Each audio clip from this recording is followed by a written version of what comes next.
comment est-ce que le Seigneur veut briser l'assignation des Madianites sur notre vie, de ces ennemis qui volent notre qualité de vie, notre avancement ou nos bénédictions, comme on a vu dans l'histoire de Gédéon. C'est ce que les Madianites faisaient auprès du peuple d'Israël. Ils volaient tout, ils volaient leur récolte, ils leur empêchaient d'avoir une qualité de vie, puis ils devaient se cacher dans des grottes. Puis c'était très, très difficile. Donc, aujourd'hui, on a encore des fois affaire à ces ennemis-là qui vont venir contre nous, qui vont essayer de nous limiter, de nous empêcher d'entrer dans les promesses que Dieu a pour nous. Puis Dieu, c'est pour ça que Dieu désire nous délivrer, pour qu'on soit libre finalement, puis qu'on puisse marcher dans la vie abondante qu'il a pour nous. Le croyez-vous? C'est Jésus lui-même qui a dit « Je suis venu afin que les hommes aient la vie en abondance. » Amen.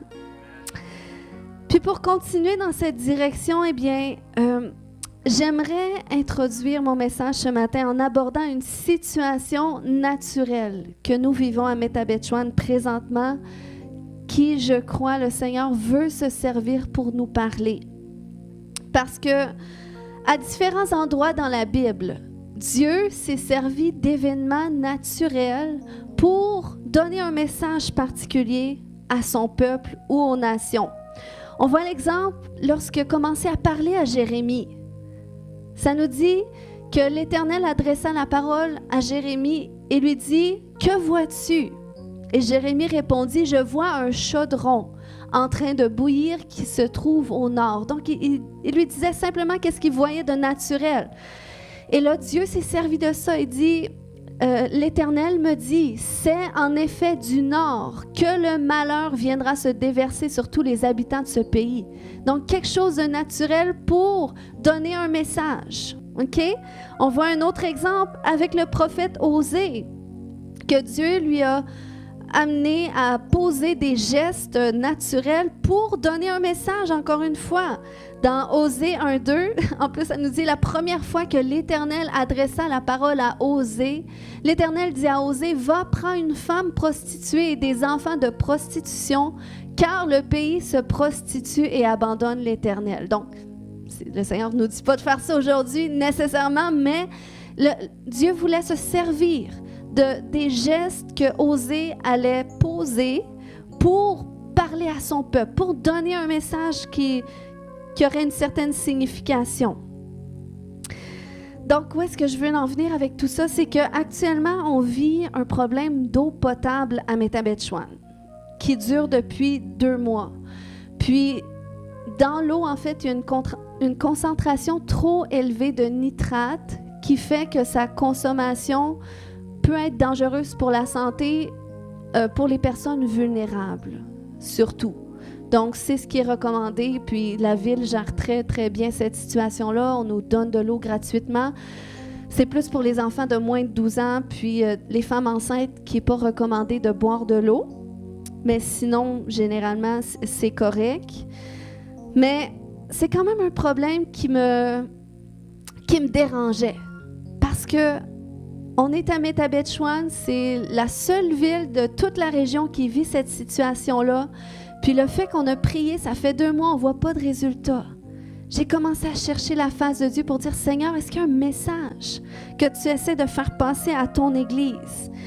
Et c'est comme si le Seigneur me montrait que cette anomalie naturelle image une anomalie spirituelle qui veut exposer chez son peuple. OK? Parce que c'est pas pour rien que ça se passe à Métabetchouan, parce que vous savez, Métabetchouan, c'est un terme...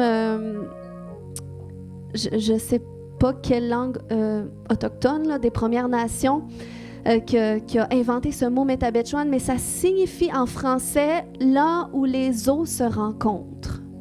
Donc, c'est comme si Métabetchouan, c'est un territoire où est-ce qu'il y a un lieu de jonction des eaux naturelles. Okay? C'est la signification naturelle, mais si c'est ce que ça veut dire, dans le naturel, ça veut dire que spirituellement, c'est aussi un lieu de jonction. Ce qui fait en sorte que c'est les eaux qui sont ramenées jusqu'ici. Puis Dieu est en train de donner un message. Que Qu'en le saisissant, je crois que les eaux vont s'assainir à nouveau, que l'eau va redevenir potable. Pourquoi je le crois? Parce que dans la Bible, lorsqu'il y a eu un problème d'eau potable à un moment donné, qui était à l'époque d'Élisée, c'était les eaux de Jéricho. La Bible va nous dire que les eaux étaient malsaines. Et c'est qui a été la réponse pour régler ce problème? C'était l'Église. L'Église en la personne d'Élisée, parce que l'Église en tant que telle, c'est pas le bâtiment, c'est les personnes. Nous sommes l'assemblée de ceux qui sont appelés en dehors d'eux. Donc, c'est Élisée. Ils sont allés cogner à la porte d'Élisée. Ils ont dit, on a un problème d'eau potable. L'eau est malsaine, les terres sont infertiles. Ils sont allés cogner à la porte de Dieu. Et qu'est-ce que Élisée a fait? Il a dit, allez me chercher un plat neuf, mettez-y du sel. Et là, il a pris ce sel, il a fait un geste prophétique. Il a dit, désormais, ces eaux seront assainies. Donc, il a réglé le problème. Fait que, pour ce qui est de nous, ce problème d'eau non potable, ces eaux malsaines, je crois qu'il y a un message pour nous, qu'il y a une symbolique derrière ça. Que de la même façon que les eaux de la ville ont été contaminées, j'entendais Dieu qui disait, les eaux de la source de mon peuple sont aussi contaminées. Puis de la même façon, parce que quand on regarde les publications de la ville, il dit, quand ils ont réalisé qu'il y avait ce problème-là, ils ont attesté que ça devait faire un bon bout, que c'était comme ça, sans qu'ils s'en soient rendus compte. Donc, c'est comme si Dieu disait, de la même façon que les autorités n'ont pas pris conscience, ils n'ont pas pris garde à ce problème d'eau, du fait que c'était contaminé, de la même façon que les eaux de la source de mon peuple sont contaminées et ils ne l'ont pas réalisé. Donc, voilà pourquoi j'apporte ce message aujourd'hui. Je crois que le Seigneur veut nous parler, OK? Puis, vous savez, derrière cette contamination, parce que là, on sait, la Bible va nous dire que le combat qu'on vit, c'est pas naturel, mais c'est spirituel. Et il y a toujours des ennemis spirituels qui se pointent derrière nos difficultés. Et il y a un esprit, entre autres, qui est mentionné dans la Bible, qui est un esprit territorial, mais qui se meut dans les eaux. Et c'est le Léviathan. C'est le Léviathan. Et je crois que c'est cet esprit qui est derrière cette contamination spirituelle. Donc, si je parle de contamination, à quoi je fais référence? Si, depuis un moment, vous avez expérimenté une hausse de conflit dans le foyer, une hausse de discorde dans vos relations, une aigreur, une irritabilité, une négativité ou même un relâchement spirituel. Est-ce que ça parle à des gens ce matin?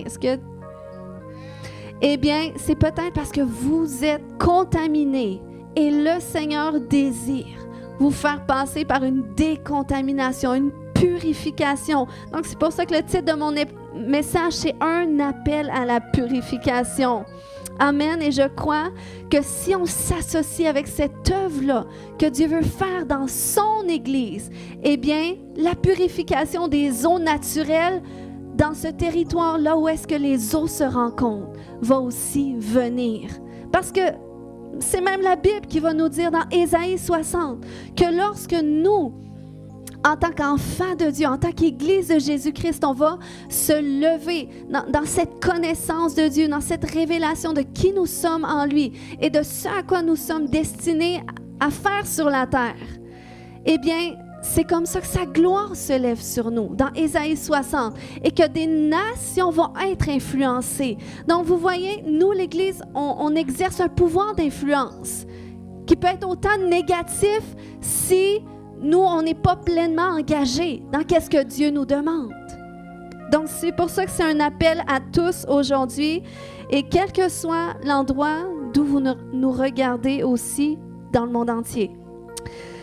Donc, le Léviathan, c'est un esprit territorial qui influence la culture des sociétés à travers la pensée, les attitudes, les comportements. Puis, on a parlé comment est-ce que le diable essaie de voler notre qualité de vie, notre avancement, nos bénédictions en nous égarant, en cherchant un point faible pour nous faire tomber, comme ça s'est produit à l'époque de Moïse, quand le roi des Moabites et des Madianites, ils ont fait appel au faux prophète Balaam pour dire « Maudis-nous le peuple ». Et là, il n'a pas réussi à le maudire parce qu'il était béni par Dieu. Mais par exemple, il a libéré un esprit d'égarement. Il a démontré comment est-ce que le peuple pourrait être égaré et ils ont réussi à faire tomber le peuple. Donc, c'est ce que le diable va faire. Il va chercher un point faible dans notre vie, un moyen pour nous faire tomber, mais ça, c'est quand il ne réussit pas à nous maudire, ok? Parce que le prophète Balaam, le faux prophète, avait été appelé tout d'abord pour maudire le peuple. Mais plus souvent qu'autrement, ok? Par rapport à notre propre vie, dans notre culture, dans notre société, dans notre génération, eh bien, nous sommes vulnérables à tomber sous le joug de la malédiction de nos propres paroles. Est-ce que des gens peuvent l'attester? Juste quand on regarde la culture de notre société, même quand on regarde la culture québécoise, nos amis qui viennent des autres nations, peut-être que vous avez remarqué, mais les gens dans notre culture sont très vifs à critiquer, à chialer, à être très négatifs. Puis c'est comme tu as autant les gens qui sont vifs à parler, à dire tout ce qu'ils pensent, puis des fois même démolir par leurs paroles, puis même la Bible va nous dire que ceux qui parlent trop ne manquent pas de péché, ou tu as ceux qui sont dans l'autre clan, qui vont voir des choses, mais leur langue va être liée par la timidité, donc il ne parlera pas qu'est-ce qu'il devrait parler. Et Dieu va nous dire, c'est pour ça dans Romains 12:2, de ne pas se conformer au siècle présent. Donc qu'on soit dans ce clan-là qui parle trop puis qui il va démolir par ses paroles, ou qu'on soit dans le clan qui ne parle pas assez parce qu'on pourrait bâtir aussi par nos paroles, eh bien il va dire, déconformez-vous au siècle dans lequel vous vivez. Déconformez-vous à votre culture et soyez transformés par le renouvellement de l'intelligence. Donc, Dieu veut nous sortir de cette conformité à l'un ou l'autre clan, parce que Jésus est venu se choisir d'entre le monde un peuple à part qui parlerait ses vertus.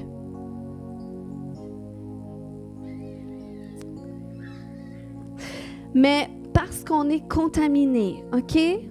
Parce qu'on parle, et écoutez-moi bien ce matin, parce qu'on est contaminé, parce qu'on parle les vertus de Dieu quand on est dans nos habits religieux, mais dès qu'on sort de nos habits religieux et qu'on fait face aux vraies choses de la vie, eh bien, on associe facilement notre langage avec celui de l'ennemi. Et il ne faut pas qu'il en soit ainsi. Parce que, vous savez, la Bible compare notre cœur à une source. Et les paroles qui sortent de notre bouche comme des eaux. Et Jacques 3,11 va nous dire, « La source fait-elle jaillir par la même ouverture l'eau douce et l'eau amère? » Et au verset juste avant, il va dire, « De la même bouche sortent la bénédiction et la malédiction. Il ne faut pas, mes frères, qu'il en soit ainsi. » Donc, si tu es à cet endroit où est-ce que tu parles négativement, où est-ce que tu provoques la discorde, où est-ce que tu démolis par ton langage, eh bien, c'est parce que la source de ton âme, elle est contaminée. C'est simplement ça. Aujourd'hui, c'est un message libérateur, c'est un appel à la libération, OK? C'est que ton âme, la source de ton âme est contaminée, parce que même Luc 6,45 va nous dire que c'est de l'abondance du cœur que la bouche parle. Donc, si tu es à cet endroit, c'est que tu nécessites une décontamination, une purification, parce que Dieu t'a donné une voie pour établir son royaume. Amen. Mais si ta source, elle est contaminée, la source de ton âme, eh bien ton autorité va être diluée. Ce qui fait en sorte que tu pries depuis longtemps pour des choses et que ça ne change pas. OK? Donc, Dieu veut faire restituer les années que les sauterelles ont volées, que le ravageur a volées. Mais ça ne pourra pas arriver si notre langue est associée à Balaam.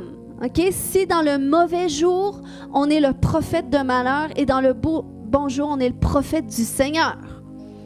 Jacques a dit, il ne faut pas qu'il en soit ainsi.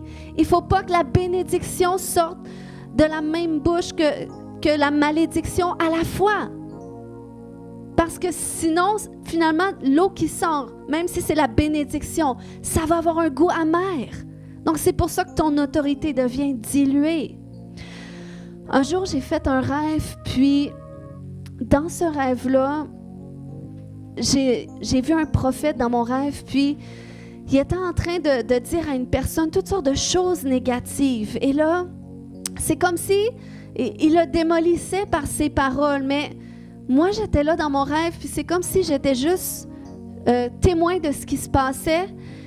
Mais je prenais conscience que ce prophète-là était en train de dire des vérités que j'avais dans mon cœur. Donc, c'est comme si qu'il validait qu'est-ce que je pensais de cette personne, mais que c'est lui-même qui le disait et ça démolissait la personne. Je voyais comment c'était pas beau ce que ça produisait sur cette personne-là. Et là, dans le même rêve, dans une autre scène, eh bien là, je me vois moi en train de donner une parole prophétique à quelqu'un, puis c'était vraiment très, très beau. La gloire de Dieu était là quand c'était tout illuminé, puis la personne était tellement bénie. J'avais dit juste une petite parole, mais la personne était touchée. Et là, j'étais là, wow!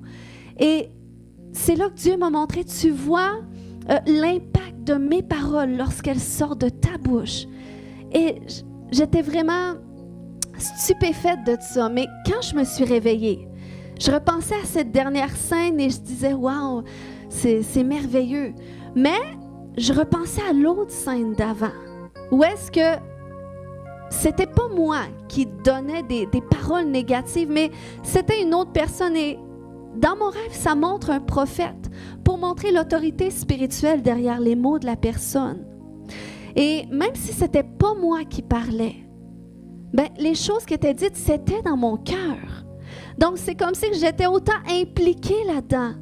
Et c'est là que Dieu m'a dit, tu vois, tu ne dois pas associer ni même ta pensée, ni même ton langage à Balaam, parce que tu vas détruire et ça va diluer ton autorité que je veux te donner.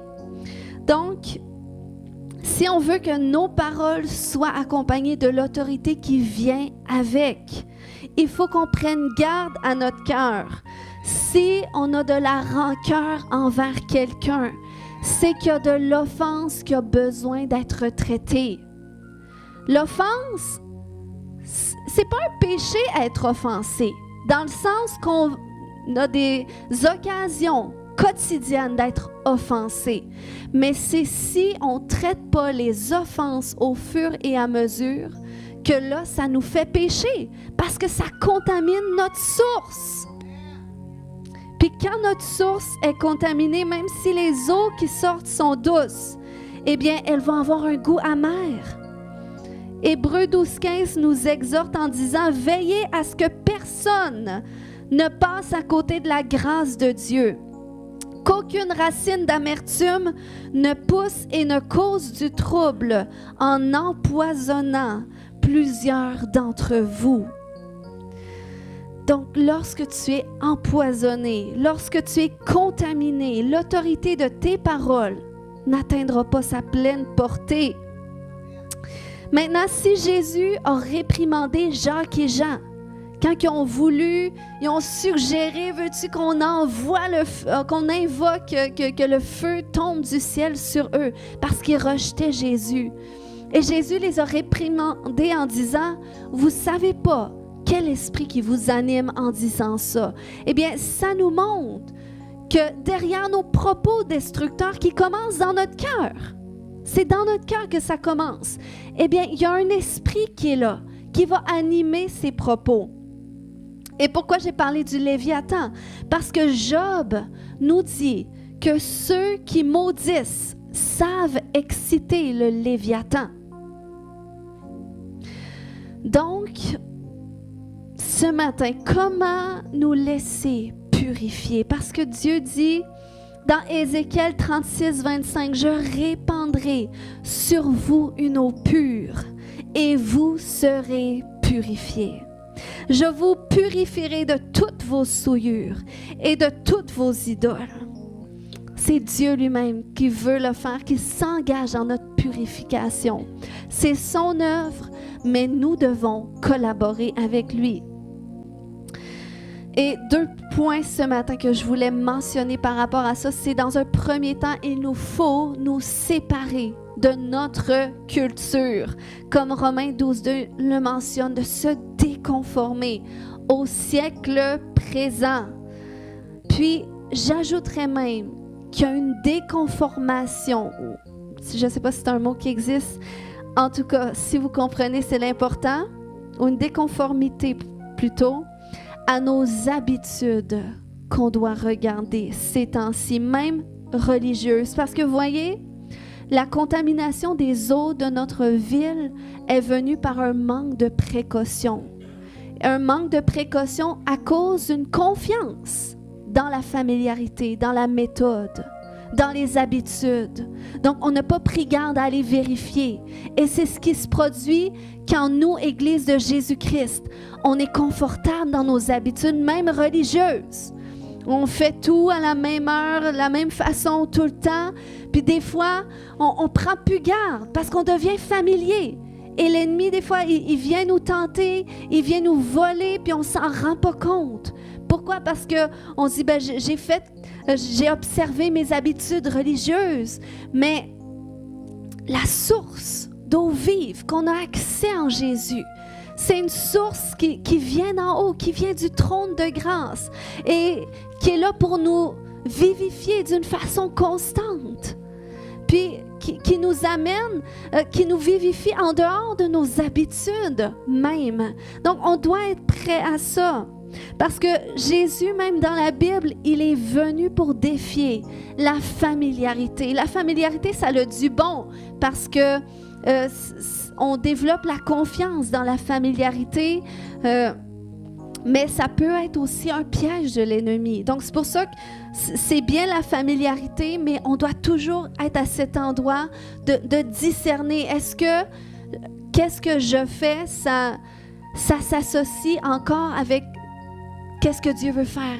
Est-ce que ma façon de m'approcher de Dieu s'associe encore avec la façon que Dieu désire s'approcher de moi, désire me visiter? Et je ne sais pas pour vous, mais je peux dire que quelques semaines avant que je déménage, il y a 2 semaines, c'est comme si dans mes habitudes quotidiennes avec le Seigneur, c'est ce que je veux dire par habitude religieuse, dans mes habitudes, c'est comme si j'avais un dégoût. C'est comme si un désintérêt, mais profond, mais c'était spirituel en même temps, parce que je savais que c'était le Saint-Esprit qui m'appelait, qui me préparait à me dire, là, tu vas devoir changer tes habitudes, tu vas devoir revisiter ta façon de me rencontrer, parce que ça ne rentre plus dans le cadre de la façon que moi-même, je veux te visiter. Donc, quand tu as ces sentiments-là, donc c'est pour ça, des fois, peut-être ça peut s'exprimer par un relâchement spirituel. Tu n'as plus de motivation de prier, de lire ta Bible. Puis, des fois, on va tomber, on va suivre ce sentiment-là. Mais si tu regardes un peu plus profond, c'est peut-être parce que Dieu, il veut te rencontrer d'une nouvelle façon. Peut-être qu'il veut que tu changes ta façon de prier, ton horaire de prière, ton horaire de lire ta Bible. Puis c'est correct. Moi, je vous dis, ça change constamment. Peut-être que pour certaines personnes, ça ne change pas. Puis c'est correct, Dieu le fait comme ça avec vous. Mais soyez sensibles à la façon que Dieu veut le faire avec vous, parce qu'on est tous différents. Puis si tu as moindrement un peu t'es créatif, ou tu sais, il y a des gens qui sont du type, ils pourraient dire TDAH, que sont pas capables de garder une habitude, sont un peu déconstruits. Mais Dieu va vous rencontrer de la façon que vous êtes faite. Donc, essayez pas de respecter un cadre, rentrer dans un cadre, parce que ça pourrait éteindre le Saint-Esprit. OK? Non, la Bible va nous dire même que la lettre tue, OK? Tout ce qu'on peut observer, ça peut venir qu'à tuer, mais l'Esprit vivifie. Amen? Donc, Jésus est venu pour défier la familiarité. Il a dit en Matthieu 10, 34, « Ne croyez pas que je suis venu apporter la paix sur la terre. Je ne suis pas venu apporter la paix, mais l'épée. » Puis il ajoute dans Matthieu 10, 35, « Car je suis venu mettre la division entre l'homme et son père, entre la fille et sa mère, entre la belle-fille et sa belle-mère. » Bon, là, il y en a qui paniquent un peu, t'as peur, Dieu veut la division. Non, OK? Mais il veut nous faire prendre conscience ici que c'est quelque chose à laquelle on doit s'attendre. Si tu choisis de donner ta vie à Jésus, de suivre Jésus, peut-être que tu vas rencontrer de la persécution dans ta famille. Peut-être que tu vas te sentir incompris par ta famille. Peut-être qu'ils vont dire « je te reconnais plus, je te préférais avant », tout ça. Peut-être ça va créer des conflits. Mais Dieu va nous mettre à l'épreuve. Est-ce que tu vas choisir de suivre ta famille puis renoncer à Jésus ou continuer de suivre Jésus coûte que coûte? Donc, il y a cet aspect-là que Jésus fait mention là-dedans. Mais il y a aussi l'aspect, un aspect qui ressort pour moi quand il parle de mettre la division dans ces relations-là familiales.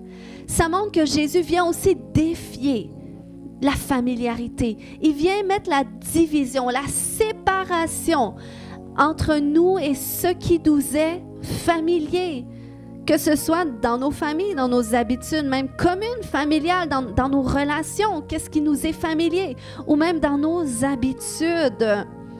Puis, la séparation, c'est un terme central des Écritures, comme 2 Corinthiens 6, 17 nous le dit.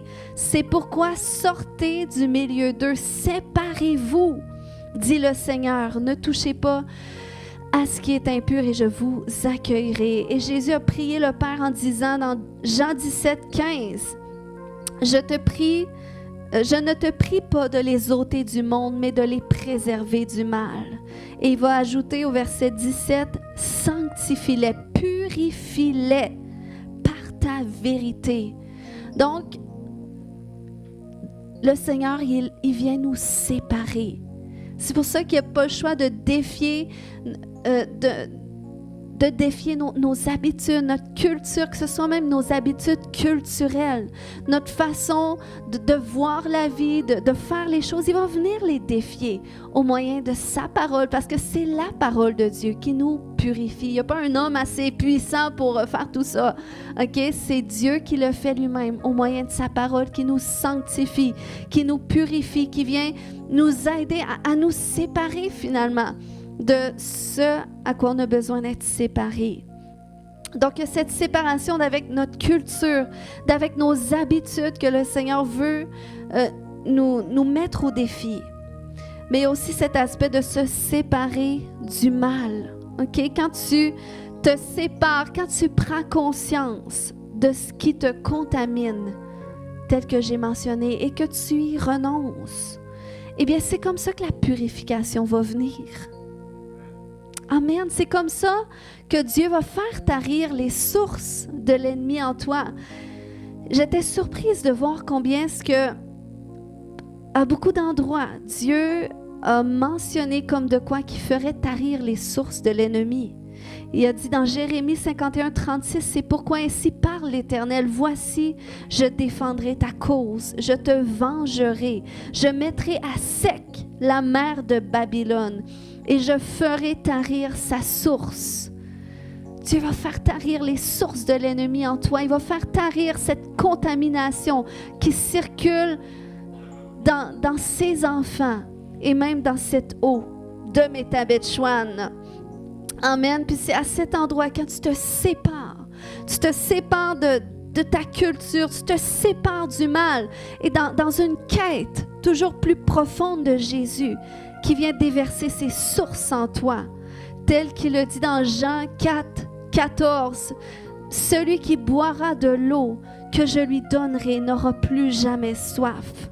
Bien plus, l'eau que je lui donnerai deviendra en lui une source intarissable qui jaillira jusque dans la vie éternelle. » Puis on se souvient qu'il dit que celui qui a soif vienne à lui, qui va boire, et que des fleuves d'eau vive qui vont couler de son sein, de lui-même. Donc, vous voyez toute la portée prophétique de cette situation naturelle qu'on vit, combien que je suis d'accord que ça nous concerne et qu'il y a tout un message derrière ça. le Seigneur veut faire une purification dans son peuple et il veut nous vivifier d'une façon nouvelle.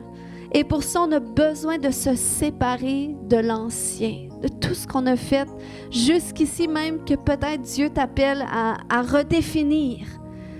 Hier, j'étais dans la présence de Dieu et le mot que j'entendais, c'était une reconsécration. Tu sais, il y a ce moment que tu viens à Jésus parce que quelqu'un qui t'a parlé de Jésus ou peut-être tu viens à une église une fois puis le message te touche puis tu ressens cet appel-là de Dieu et tu dis, ben ok, oui, je veux donner ma vie à Jésus. Je veux faire cette prière pour dire, viens dans mon cœur et tout ça. Mais tu n'es pas conscient de tout ce que Dieu peut faire encore dans ta vie. C'est comme c'est par la foi. Par la foi, tu acceptes de te consacrer à Dieu. Mais après ça, une fois que tu fais ce pas-là, là, tu vis toutes sortes de choses avec Dieu. Dieu vient te confirmer comment ce qui est réel. Tu vois sa main, il vient te sortir de des épreuves, il te parle, tout ça. Et là, tu as une expérience avec Dieu. Mais là, c'est comme si j'entendais Dieu qui disait, maintenant, c'est comme une redédication à moi, une reconsécration de venir à cet endroit, Seigneur, je veux te donner toute ma vie, puis à un point que je veux plus me projeter au devant selon qu'est-ce que j'ai connu, mais je veux te laisser me montrer, me faire vivre les choses de la façon que tu veux me le faire vivre. Maintenant, je veux lire la Bible comme si je l'avais jamais lue auparavant. Maintenant, je veux commencer à prier comme si j'avais jamais encore prié, comme si je savais pas prier. Et mon Dieu, j'ai besoin que tu me montres parce que je suis juste un enfant. Et je sens que Dieu nous appelle à cet endroit-là et que toute une transformation qui va venir. Amen. La Bible nous dit que le vin nouveau, il est seulement versé dans des outres neuves. Donc, c'est pour ça que je crois qu'il y a quelque chose de nouveau, de vraiment nouveau. C'est quelque chose qu'on a entendu même souvent. Dieu va faire quelque chose de nouveau, selon Ésaïe 18, 19. Mais là, je sens que c'est à la porte. C'est à la porte, puis c'est dans l'esprit qu'on doit saisir cela. Qu'on doit saisir cela, qu'il y a quelque chose de nouveau. Puis pour ça, je dois me séparer avec l'ancien. Je dois peut-être redéfinir ma façon de communier avec Dieu, ma façon de prier, puis laisser Dieu me montrer comment faire les choses.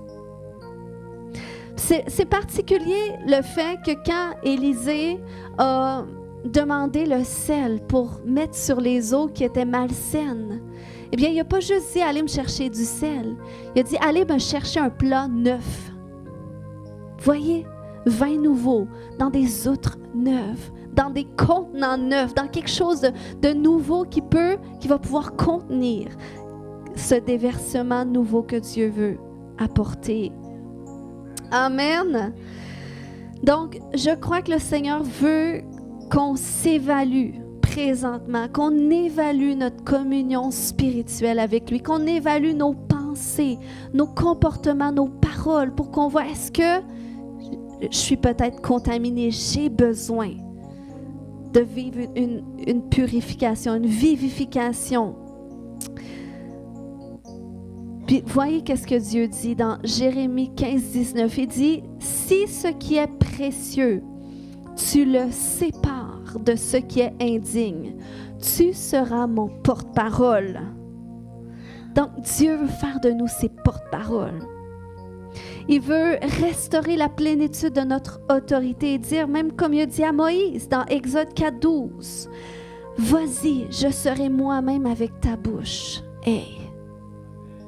Hey, tu sais que le Seigneur est avec toi, que derrière tes paroles, il y a quelque chose qui va se passer, que tu dis non, cette situation-là, je sens dans l'esprit que Dieu veut que ça change, que Dieu dit que là, c'est assez. Donc, Seigneur, tu es avec ma bouche, tu m'inspires des paroles et les paroles que je vais décréter, il y a quelque chose qui va se produire. Parce que je suis le porte-parole de Dieu, parce qu'il est avec ma bouche, parce qu'il confirme la parole que je déclare par les miracles qui l'accompagnent. Amen. Dieu veut restaurer la plénitude de ton autorité sur la terre. Amen. Parce que le nom du Seigneur est au-dessus de tout nom.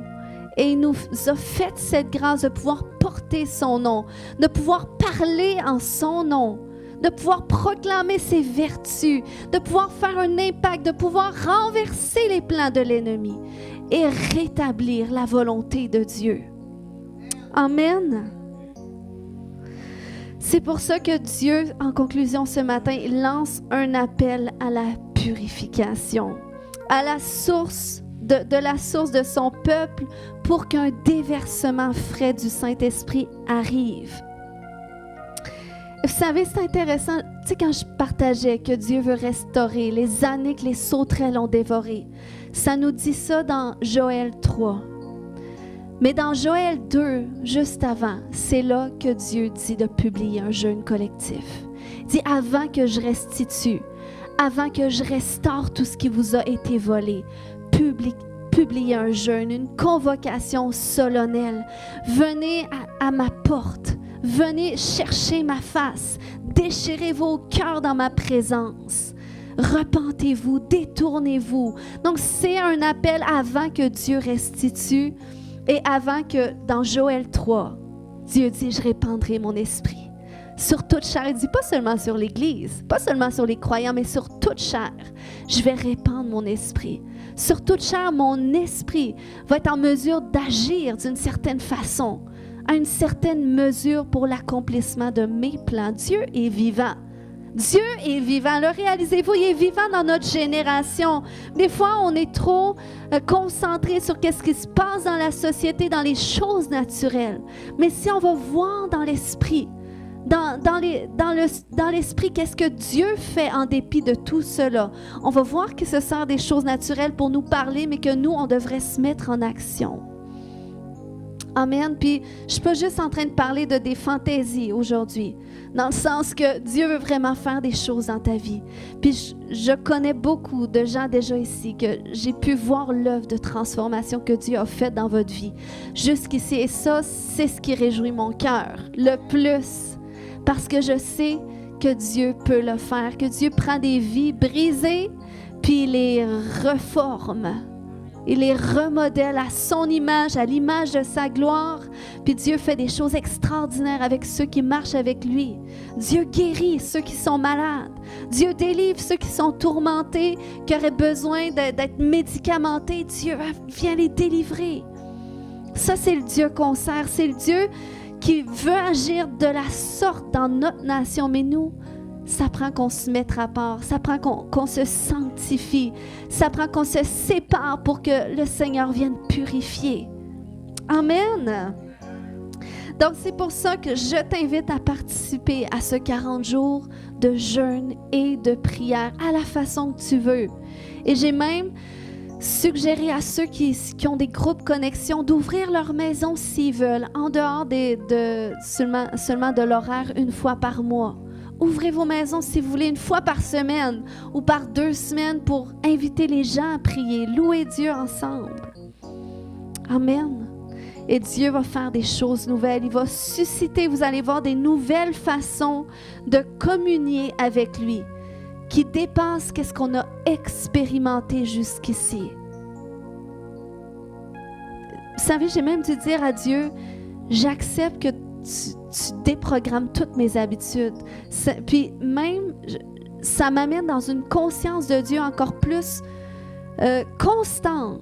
Parce que là, je réalise que quoi que je fasse, Dieu, il veut connecter avec moi. Il veut communier avec moi. Fait que même si je suis peut-être en train de faire à manger, eh bien, Dieu peut décider de venir me rencontrer, juste là, me parler. Donc, ça me rend sensible à lui, attentive à lui. Amen. Donc, est-ce qu'on peut se lever ce matin?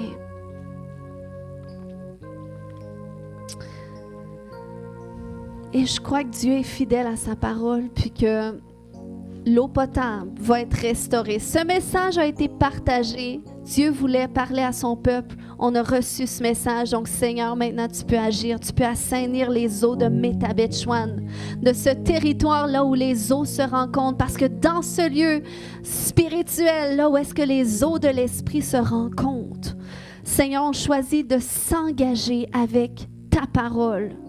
On choisit de s'engager avec toi, Seigneur Dieu. Père, je te remercie pour tout ce que tu as fait dans notre vie jusqu'ici. Seigneur, tu es réel.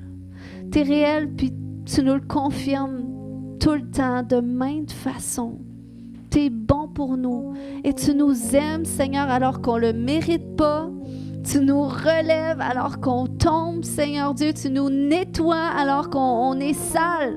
Tu nous purifies alors qu'on est contaminé, alors qu'on est empoisonné. Mais Seigneur, ce matin, on veut venir devant toi avec une nouvelle disposition de cœur. On veut prendre conscience que oui, peut-être qu'on a été contaminé, puis on ne l'a pas réalisé parce qu'on était tellement pris dans nos habitudes, dans ce qui nous est familier. Mais il y a certains comportements, il y a certaines paroles qui sont venues jusqu'à tes oreilles, puis qui t'ont entendu à maintes reprises et qui t'ont fait mal, Seigneur, parce que tu dis, c'est pas comme ça que ma fille, que mon fils devrait s'exprimer. Et Seigneur, on veut se repentir pour cela. On veut se repentir là où est-ce qu'on a pu être participant de la discorde, là où est-ce qu'on a pu être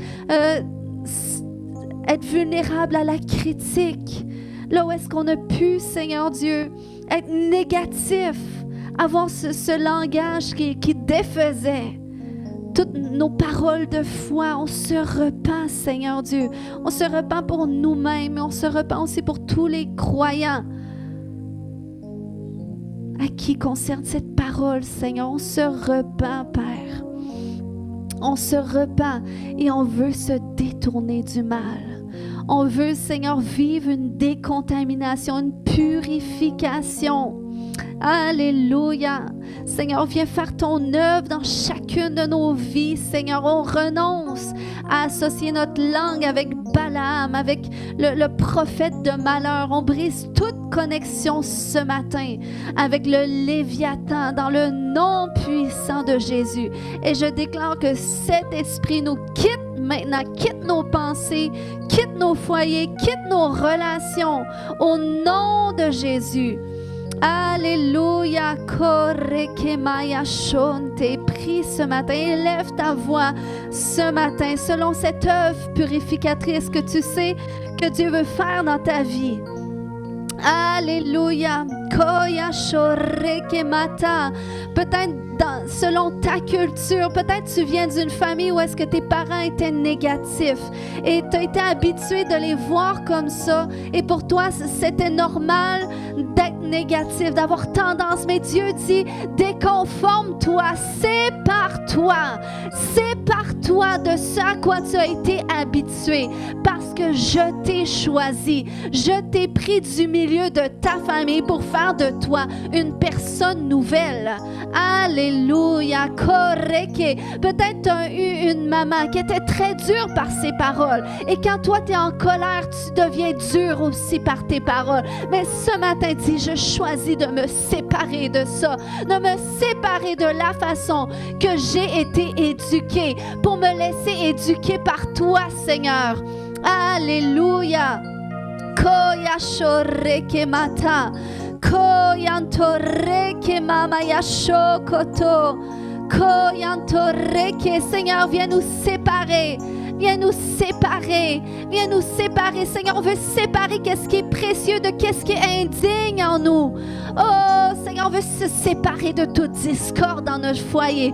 Peut-être un conjoint qui est difficile, un mari qui est difficile.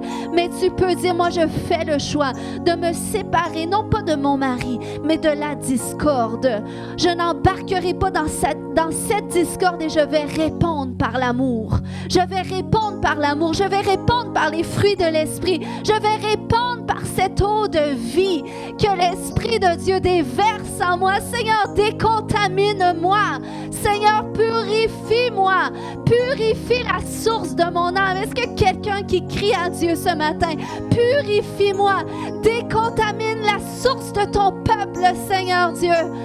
Alléluia. Là où est-ce que le Léviathan, là où est-ce que la sorcellerie nous a contaminés ce matin. Oh, alléluia. Elle te libère maintenant. Au nom de Jésus.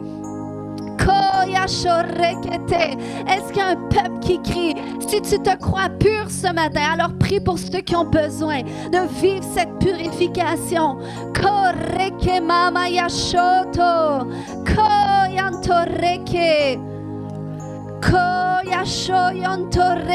Dieu va faire quelque chose de nouveau. Il va déverser son esprit en nous d'une façon nouvelle. Mais on veut être des contenants neufs. On veut être des outres neuves. Alléluia. Et pour ça, on se sépare. On se sépare du mal. On se sépare de notre culture. Alléluia. Esprit de Dieu, viens. Viens et règne. Viens et règne dans nos vies. Viens et règne au centre de nos cœurs. Viens, Esprit de Dieu. Alléluia. Invoque-le ce matin. Oh, dis-lui, sauve mon âme. Sauve mon âme. Purifie mon âme. Lave-moi. Change-moi. Alléluia. Parce que j'étais contaminée, parce que j'étais infertile, parce que je ne portais pas de fruits pour ton royaume.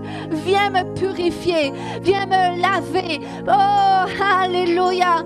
Oh, je choisis de me déconformer à cette langue sale, où je choisis de me déconformer à la timidité, à tout ce qui me retient de parler, d'ouvrir la bouche, de bâtir, de dire ce que je pense. Oh Seigneur, viens faire cette œuvre de purification.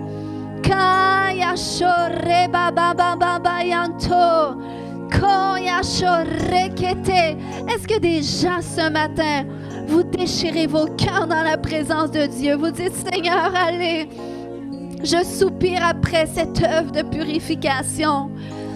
Parce que Seigneur, je sais que tu veux restaurer toutes ces années qui m'ont été volées. Où est-ce que la paix m'a été volée? Où est-ce que la santé mentale m'a été volée? Où est-ce que la santé physique m'a été volée? Où est-ce que mon mariage m'a été volé? Mes enfants m'ont été volés? Seigneur, tu veux restituer.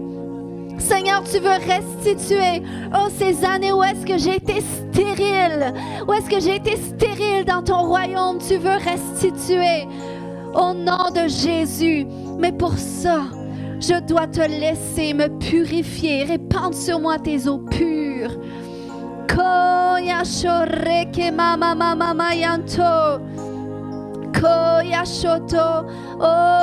alléluia. Est-ce que des gens ce matin qui sentent cette reconsécration à Dieu? Est-ce que des gens, s'il y a des gens qui ressentent cette consécration, j'aimerais que vous vous avancez devant. Peut-être vous ne l'avez pas ressenti parce que vous avez besoin que Dieu vous parle personnellement. Mais si vous le sentez, vous sentez que c'est un appel de Dieu, que Dieu vous appelle à une reconsécration, à un renouveau, alors avancez devant, puis laissez son esprit vous toucher ce matin. Je vais simplement laisser le Saint-Esprit vous toucher lui-même parce que c'est... Alléluia.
Je brise toute connexion générationnelle avec la sorcellerie dans ta famille. Au nom de Jésus.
Alléluia, merci Jésus.